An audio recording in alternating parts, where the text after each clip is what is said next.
Assalamualaikum warahmatullahi wabarakatuh. Alhamdulillahilladzi binikmatihi tatimus sholihat wa bifadlihi tadanazzalul khairatu wal barakat.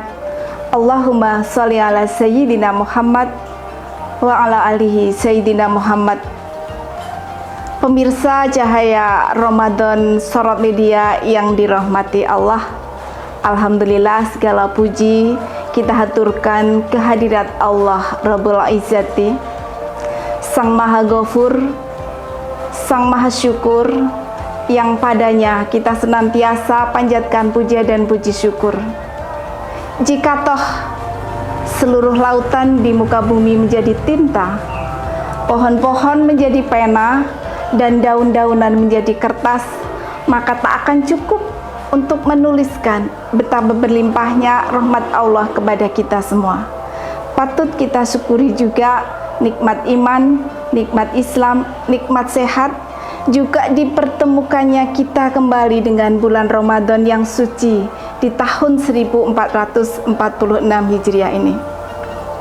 Salawat dan salam senantiasa kita haturkan untuk junjungan kita Rasulullah Muhammad SAW beserta keluarga, sahabat, tabi'in, tabi'in, dan semoga kelak kita dan umatnya yang senantiasa mengikuti tuntunannya mendapat syafaat di yaumil qiyamah. Sahabat filah, para pemirsa Cahaya Ramadan Sorot Media, senang dan bahagia sekali hari ini saya bisa bertemu dengan para pemirsa, dan izinkan saya untuk menyampaikan sedikit ulasan tentang ibu dalam kaitannya dengan peran ibu pada pengelolaan keuangan rumah tangga muslim. Sahabat yang berbahagia, Ramadan kali ini dan mungkin nanti di Lebaran kita pasti akan menunaikan begitu banyak budgeting ya, pengeluaran keluarga. Baik itu untuk aktivitas Ramadan kita, untuk penunaian zakat, infak, sedekah, untuk berlebaran, mungkin juga nanti ada amplop-amplop untuk saudara dan kerabat kita, untuk anak-anak kita, untuk saudara-saudara kita, dan itu tentunya semuanya membutuhkan budgeting atau anggaran. Nah, bagaimana sebetulnya pengelolaan keuangan rumah tangga muslim? Nah, ini yang akan sedikit kita bincangkan pada sore yang berbahagia ini. Nah, para pemirsa, kita sebagai seorang muslim di dalam pengelolaan aktivitas ekonomi keluarga tidak terlepas dari adanya peran sebagai muslimah. Nah, muslimah atau perempuan di dalam Islam memainkan peran yang vital. Kalau kita ambil secara umum, setidaknya ada 5 peran kita sebagai muslimah. Yang pertama, kita sebagai hamba Allah, kemudian kita sebagai anak, kita sebagai istri, kita sebagai ibu, dan juga ketika kita memainkan peran-peran di sektor publik dalam kaitan dengan kehidupan sosial kemasyarakatan. Sebagai hamba Allah tentu saja kita punya kewajiban menjalankan syariat dan menunaikan hak-hak Allah. Sebagai seorang anak, kita tentunya punya peran bagaimana berbakti kepada orang tua, bagaimana menghormati orang tua, memuliakan orang tua, menuntut ilmu untuk kemudian menunjukkan dharma bakti kita kepada orang tua. Nah, selanjutnya peran sebagai istri di dalam keluarga. Seorang istri punya peran untuk taat kepada suami, untuk kemudian menjaga kehormatan suami, menjaga harta dan rumah suami. Sekaligus kita adalah sebagai sahabat, inspirator, motivator untuk melengkapi suami, membangun keluarga Islami yang harmonis. Nah, selanjutnya sebagai seorang ibu, kita punya peran yang luar biasa penting bagi peradaban umat, bagi peradaban dan penerusan generasi bangsa, untuk menjadi madrasatun sebagai pendidik pertama bagi anak-anak kita, sekaligus secara profesional menjadi ibu yang terbaik untuk anak-anak kita. Nah, kembali berbicara tentang keluarga dan rumah tangga. Ketika membangun rumah tangga diawali dengan sebuah fundamental bahwa Islam menghendaki ada keluarga-keluarga ideal, keluarga-keluarga yang sakinah, mawadah, warohmah, demikian ya tentunya. Nah, keluarga ini akan menjadi keluarga yang tangguh dan kuat, tidak terlepas pula dari adanya ketahanan ekonomi dalam keluarga tersebut. Jadi sisi-sisi finansial, sisi-sisi ekonomi keluarga perlu juga sedikit kita pelajari, kita ulas untuk kita cermati. Nah, aktivitas ekonomi di dalam keluarga muslim tetaplah merupakan aktivitas yang bertolak ukur dari Allah ya. Jadi sumbernya adalah dari Allah, minallah, dan tujuan akhirnya juga untuk Allah, billah dan lillah. Sebagaimana dalam firman Allah di Quran surat Al-Mulk ayat 15, A'udzu billahi minasyaitonir rajim. Walladzi ja'ala lakumul arda dhalulan famshu fi manakibiha wa kulu min rizqihi wa ilaihin nusyur.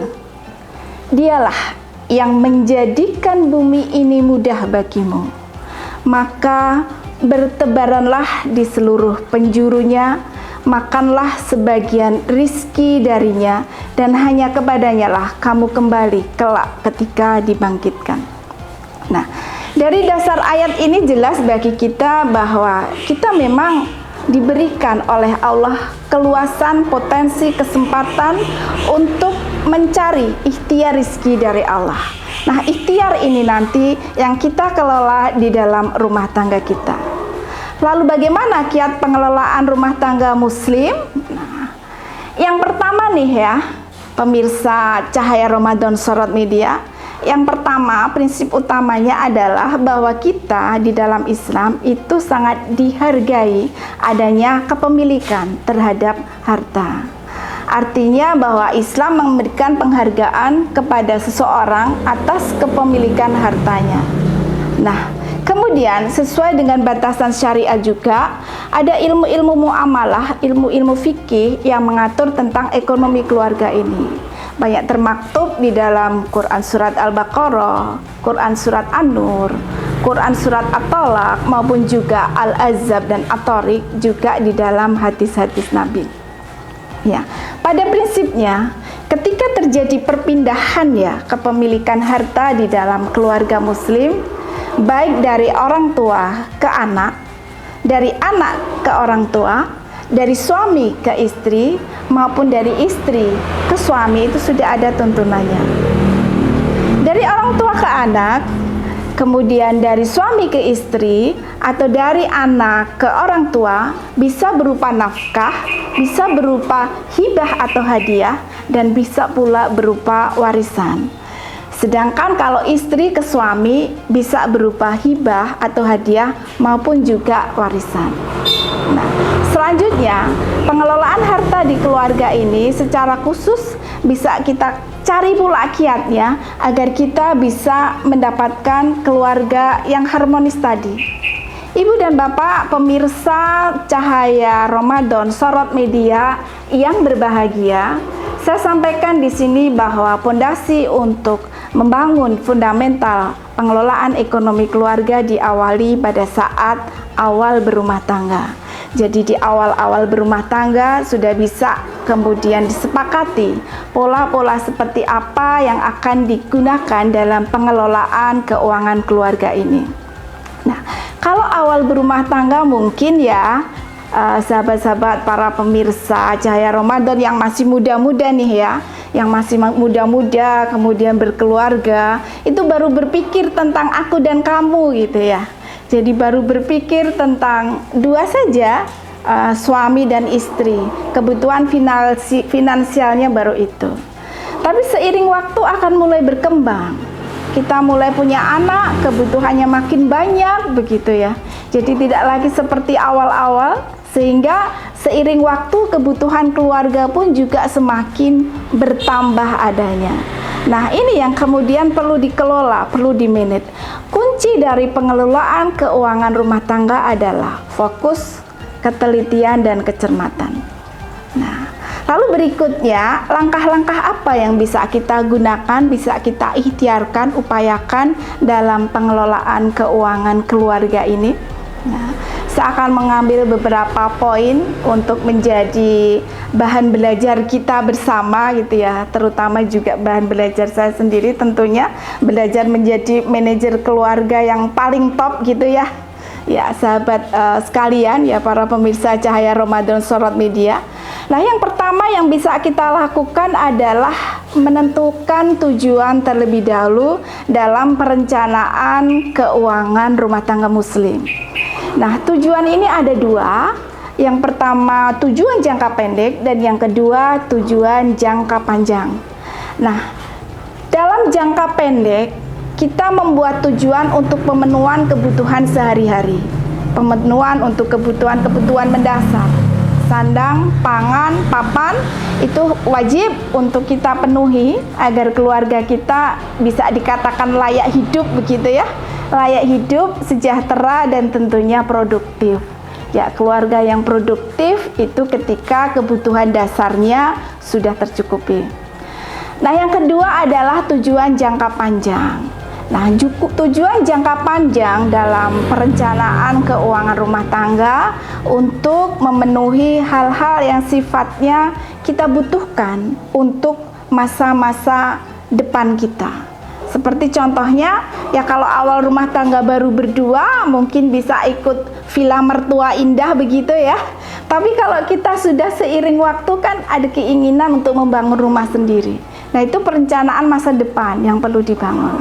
Suatu ketika kita punya anak, kita juga perlu merencanakan pendidikan anak-anak kita. Ya, biaya pendidikan sekarang tidak lagi murah ya tentunya, apalagi nanti kalau tergerus inflasi, bisa diprediksi kalau lahir anak kita sekarang, mungkin nanti usia SD itu biayanya sudah 2 kali dari biaya anak SD sekarang. Kalau SMP mungkin sudah 4 kali, SMA mungkin sudah 6 kali, kuliah apalagi sudah 8 kali. Nah, maka kita tidak mungkin untuk kemudian tidak berpikir tentang perencanaan keuangan masa depan ini.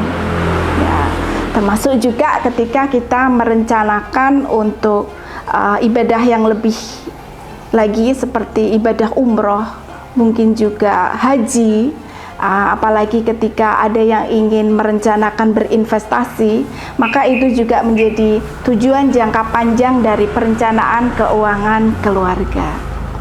Ya, baik sahabat pemirsa Cahaya Ramadan Sorot Media yang dirahmati Allah, mari kita sedikit melanjutkan perbincangan kita di sore ini.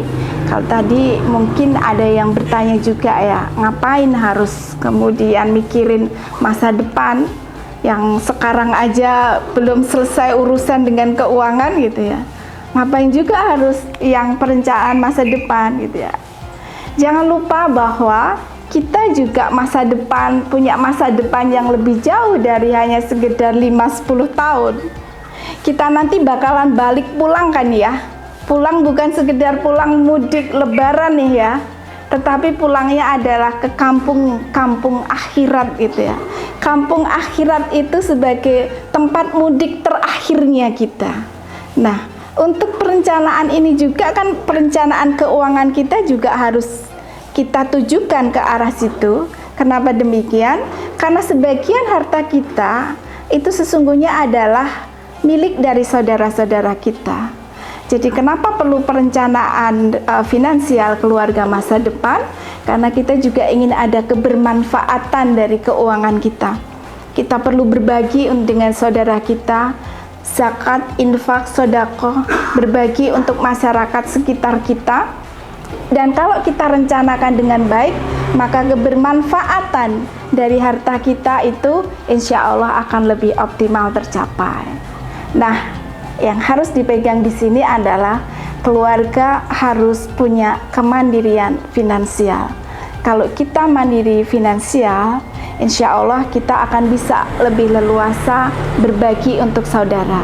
Di situ ada kunci dari keberkahan harta kita, keberkahan uang kita untuk nanti persiapan akhirat kita. Ya. Itu jadi yang pertama adalah perencanaannya itu sendiri, menentukan tujuan jangka panjang dan jangka pendeknya.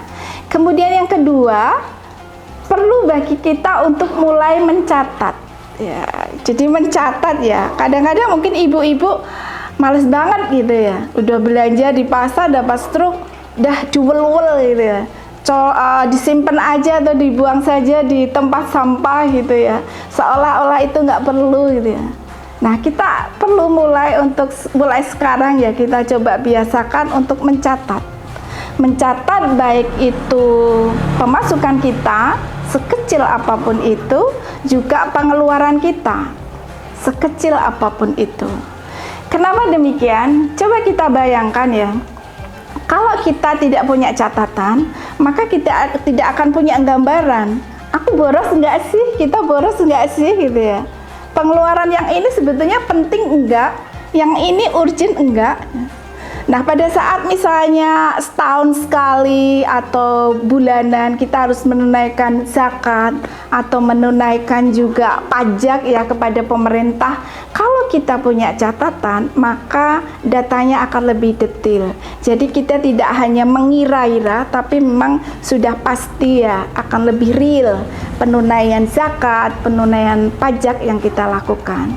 Nah, catatan ini juga memberi gambaran kepada kita tentang kekuatan sumber daya finansial keluarga kita. Oh, ternyata hari ini keuangan kita rada-rada keganggu nih. Oh, ternyata bulan kemarin kita boros banget. Oh, ternyata minggu yang lalu ada kebutuhan yang harusnya nggak kebeli tapi kita beli. Karena fokus kita ternyata nggak ke kebutuhan tapi keinginan. Nah, itu untuk evaluasinya. Nah, sesudah melakukan pencatatan, proses ketiga yang juga perlu kita lakukan, pemirsa Cahaya Ramadan Sorot Media, yaitu dengan melakukan identifikasi pengeluaran rutin kita. Jadi apa saja sih pengeluaran rutin kita? Pengeluaran untuk anak-anak kita, operasional keluarga kita, nah itu juga perlu untuk kita identifikasi. Jadi ada gambarannya kepada kita, oh ternyata kebutuhan rutinnya ini. Oh ternyata yang mau tidak mau harus didanai ada sekian, nominalnya sekian, pos-posnya sekian gitu ya. Nah, yang penting di dalam pengeluaran rutin ini bagi ibu-ibu ya khususnya juga, kita harus bisa nih membedakan yang mana kebutuhan, yang mana keinginan ya. Misalnya nih nanti ya kita Ramadan akhir-akhir biasanya pada hobi banget shopping shopping untuk beli kostum lebaran misalnya. Nah, sebetulnya itu kebutuhan atau keinginan sih? Kostumnya sudah dapet, tapi kita kayaknya butuh tas yang branded nih, tas yang branded. Nah, tas branded itu kebutuhan atau keinginan gitu ya. Kalau misalnya budget terpenuhi, it's okay gitu ya, no problem. Tetapi ketika itu masih berupa keinginan dan bukan kebutuhan, kalau ada constraint, ada kendala di budget atau anggaran yang tidak mencukupi, maka itu bisa untuk kita tunda ya. Gaya hidup Rasulullah mencontohkan kepada kita tentang gaya hidup yang sederhana, simple, sederhana. Sahabat sekalian, pemirsa Cahaya Ramadan Sorot Media, kita jangan kemudian mempersepsi bahwa oh berarti kalau sederhana itu miskin dong gitu. Oh, hidup sederhana itu berarti kumal dong gitu ya. Tidak seperti itu. Jadi hidup sederhana ala Rasulullah itu bukan berarti kita hidup miskin, tetapi kita hidup dengan gaya hidup yang tidak berlebih-lebihan. Jadi gaya hidup kita tidak berlebih-lebihan. Nah, itu akan lebih menyehatkan pula dari sisi keuangan rumah tangga kita.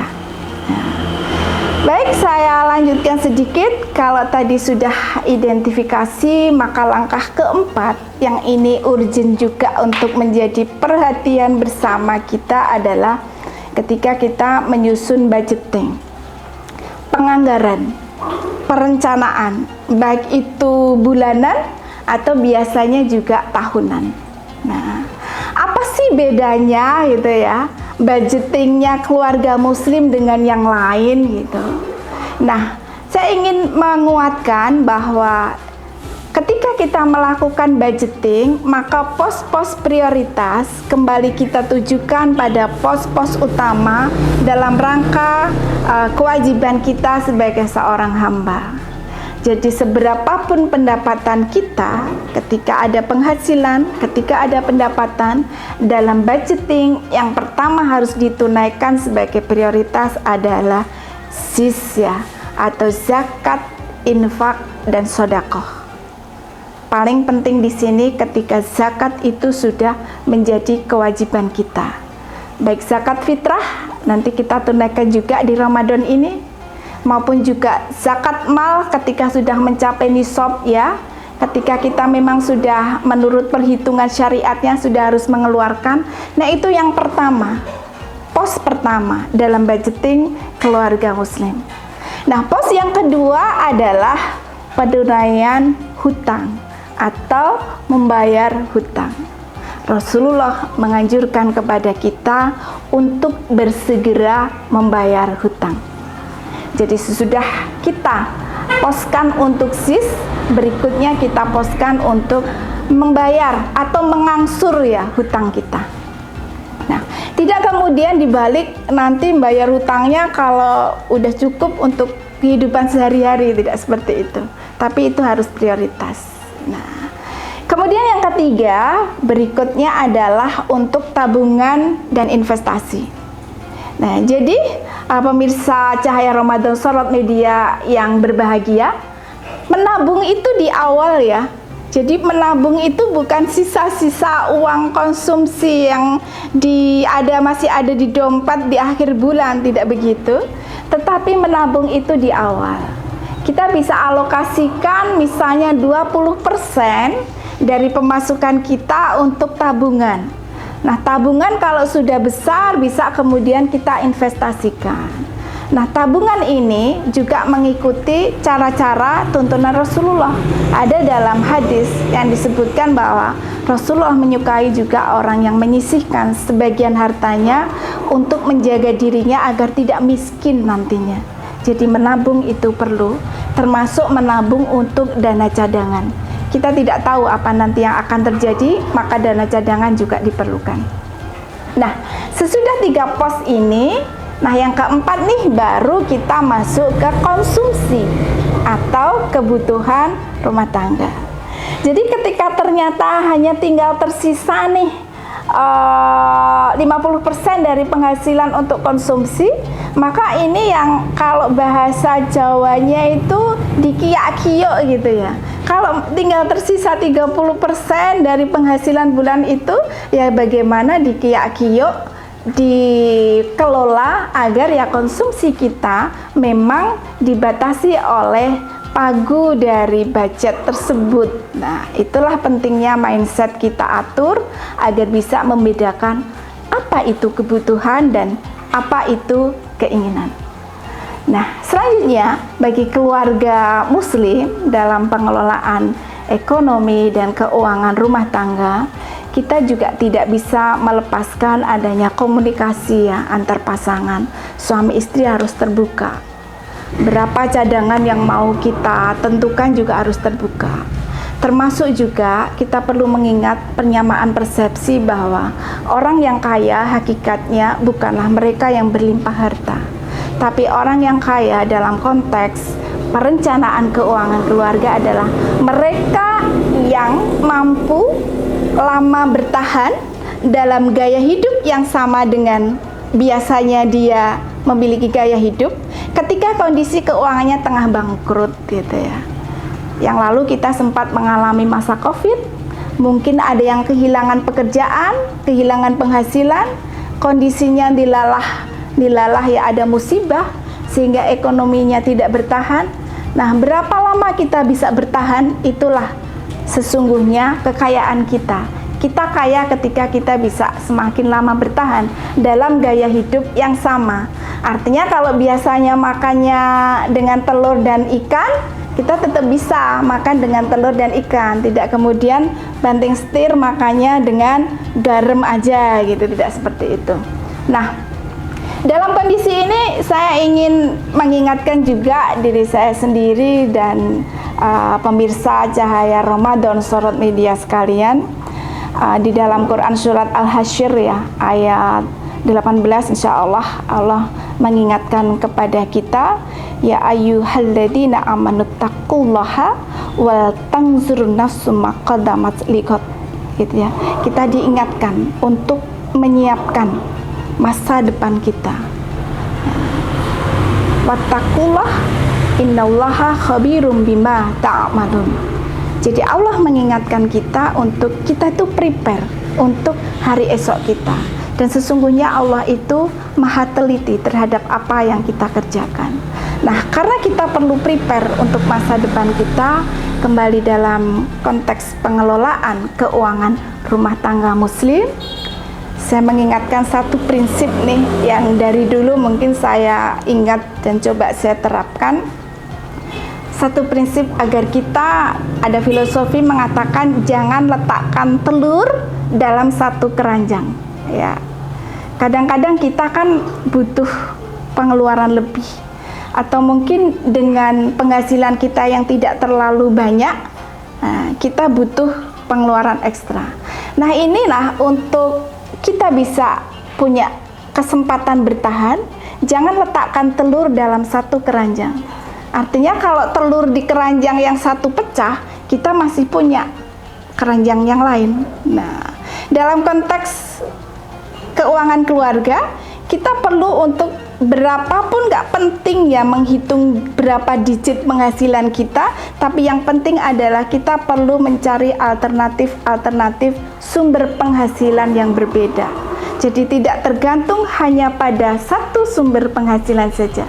Kalau kita karyawan tetap gitu, mungkin ibu-ibu bisa nyambi belajar untuk jualan online gitu ya. Ramadan ini mungkin bisa banyak yang jualan online, atau mungkin sambil mengajar privat, atau mungkin sambil memberikan pelatihan, atau apapun yang itu ibu-ibu muslimah sekalian kuasai, sahabat Cahaya Ramadan Sorot Media kuasai, untuk mendapatkan sumber penghasilan dari keranjang yang berbeda. Dan ini tak penting berapa digit nominalnya, tapi paling penting bagi kita, kita punya cadangan ketika satu keranjang telur kita akhirnya pecah ya. Baik, itu mungkin sedikit yang saya sampaikan di bincang kita di Cahaya Ramadan Sorot Media kali ini. Tentunya ini juga dalam proses ikhtiar bagi kita keluarga-keluarga muslim untuk bisa mengelola keuangan rumah tangga dengan lebih baik lagi. Nah, janganlah menabung di akhir ya sahabat sekalian, bisa di awal kita persentasekan misalnya 20%, kemudian kita perlu mencatat juga, merencanakan dengan lebih baik pula untuk keuangan keluarga kita. Dan satu hal juga saya mengingatkan bagi diri saya sendiri, miliki harta kita, tapi jangan jatuh cinta pada harta kita. Dunia cukup di tangan, tetapi akhirat di hati kita. Ya, itu saja mungkin sekilas ulasan tentang pengelolaan keuangan rumah tangga muslim bagi ibu khususnya. Kenapa kok ibu? Karena biasanya bendahara atau manajer keuangan keluarganya adalah ibu yang notabene adalah muslimah. Semoga kita bisa sedikit mengambil secuil ilmu ini untuk kita manfaatkan bersama. Selamat berRamadan, selamat melanjutkan aktivitas ibadah di bulan suci ini, dan juga selamat berlatih melakukan manajemen keuangan keluarga yang lebih baik. Semoga berkah Ramadan pada kita, dan semoga barokah pula atas harta dan keluarga kita. Dari saya ada hilaf dan salah, mohon maaf. Mohon undur diri kepada pemirsa Cahaya Ramadan Sorot Media sekalian. Wassalamualaikum warahmatullahi wabarakatuh.